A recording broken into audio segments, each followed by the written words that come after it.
Siddipet bypass రోడ్లో నిర్వహిస్తున్నటువంటి శ్రీ చైతన్య పాఠశాలను మూసేయాలని చెప్పేసి నిన్న ఈ యాజమాన్యంతో మాట్లాడడం జరిగింది. వాళ్ళు కూడా మా దగ్గర ఎట్లాంటి పర్మిషన్ లేవు అనేటువంటి పద్ధతిలో వాళ్ళు కూడా మాట్లాడడం జరిగింది. ఇప్పటికి కూడా సంబంధిత ఎంఈఓ కానీ సంబంధిత డిఓ కానీ వాళ్ళ నోటీస్లో కూడా స్వయంగా డిఓ గారు కూడా దీనికి పర్మిషన్ లేదు అని చెప్పేసి మాట్లాడినటువంటి పరిస్థితి. ఇప్పుడు ఈ మేనేజ్మెంట్కి సంబంధించినటువంటి చైర్మన్ శ్రీధర్ గారితో మేము మాట్లాడితే ఆయన మాకు అన్ని రకాల పర్మిషన్లు ఉన్నాయని చెప్పేసి వాళ్ళ సమాధానం చెప్తున్నటువంటి పరిస్థితి.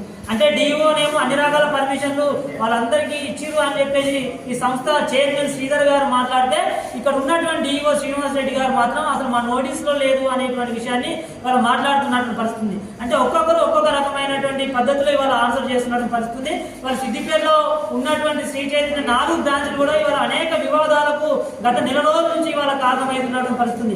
వాళ్ళ బైపాస్ రోడ్లో ఉన్నటువంటి శ్రీ చైతన్య పాఠశాలకు ఇప్పటికి కూడా ప్రస్తుతం ఎట్లాంటి పర్మిషన్ లేకుండా దాదాపు ఇవాళ కన్స్ట్రక్షన్ అవుతున్నటువంటి బిల్డింగ్ లో వాళ్ళ పాఠశాల నిర్వహిస్తున్న పరిస్థితి. వాళ్ళ ఆర్ఐపి వాళ్ళు మొత్తం కూడా ఈ ground floor first second floor మాత్రమే వాళ్ళకు పర్మిషన్ ఇచ్చినా కూడా వాళ్ళ థర్డ్ ఫ్లోర్ లో నిబంధనలకు విరుద్ధంగా ఇవాళ హాస్టల్ నిర్వహిస్తున్న పరిస్థితి. 300 మంది విద్యార్థులు వాళ్ళ హాస్టల్లో ఉంటూ వాళ్ళ ఇదే స్కూల్లో నిర్మాణ దశలో ఉన్నటువంటి స్కూల్లో చదువుకుంటున్నటువంటి పరిస్థితి. మరొక వైపు పాఠశాలల వేళల్లో ఇవాళ పండుగ చేస్తున్నటువంటి నిబంధనలకు విరుద్ధంగా ఈ బిల్డింగ్ లో పండుగ జరుగుతున్నటువంటి పరిస్థితి. ఇవాళ అనేక రకాల శబ్దాల మధ్యలో ఇవాళ తరగతులు నిర్వహిస్తున్నటువంటి పరిస్థితి ఇవాళ శ్రీ చైతన్య స్కూల్లో ఉంది. ఇంత జరుగుతున్నా ఇక్కడ ఉన్నటువంటి ఎంఈఓ యాదవరెడ్డి గారు కానీ జిల్లా డిఓ శ్రీనివాస్ రెడ్డి గారు కానీ కనీసంగా దీని మీద చర్యలు ఎందుకోసం తీసుకోవట్లేదు, దీనికి ఎందుకోసం సీట్ చేయట్లేదు అనేటువంటి విషయాన్ని ప్రధానంగా పీడిఎస్ విద్యార్థి సంఘంగా ప్రశ్నిస్తా ఉన్నాం. అట్లాగే రగలంపల్లి దగ్గర ఉన్నటువంటి శ్రీ చైతన్య సిబిఎస్ఈ అనేటువంటి సిబిఎస్ఈ కరికులం అనేటువంటి పేరు మీద నడుస్తున్నటువంటి ఆ బిల్డింగ్ కూడా మొత్తం కూడా ఎఫ్టీఎల్ బఫర్ జోన్ లో నడుస్తున్నటువంటి బిల్డింగ్ లో ఇవాళ పాఠశాలను నిర్మించి ఇవాళ మొత్తం కూడా నిబంధనలకు విరుద్ధంగా ఇవాళ అక్కడ 10th క్లాస్ వరకు ఇవాళ నిర్వహిస్తున్న పరిస్థితి.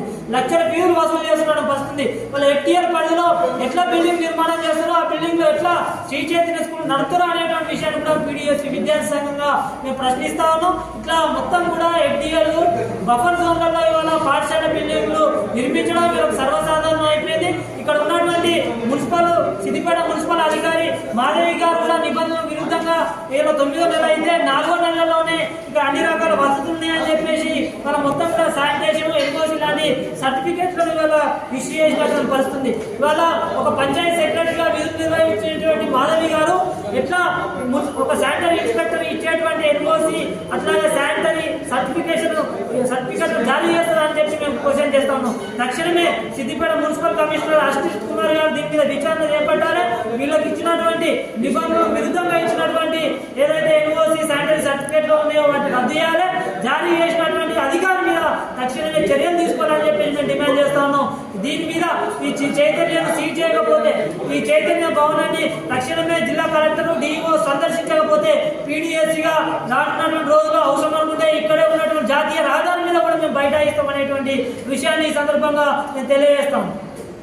విధంగా ఈ పాఠశాల హాస్టల్కి సంబంధించినటువంటి విద్యార్థులందరూ కూడా మొత్తం కూడా స్కిన్ ఎలర్జీ వస్తున్నా, వాళ్ళకి అనారోగ్య సమస్యలు తలెత్తినా కూడా ఈ పాఠశాల యాజమాన్యం తమకు పట్టినట్టుగా వివరించడం అనేది అత్యంత సిగ్గుమాలినటువంటి చర్య.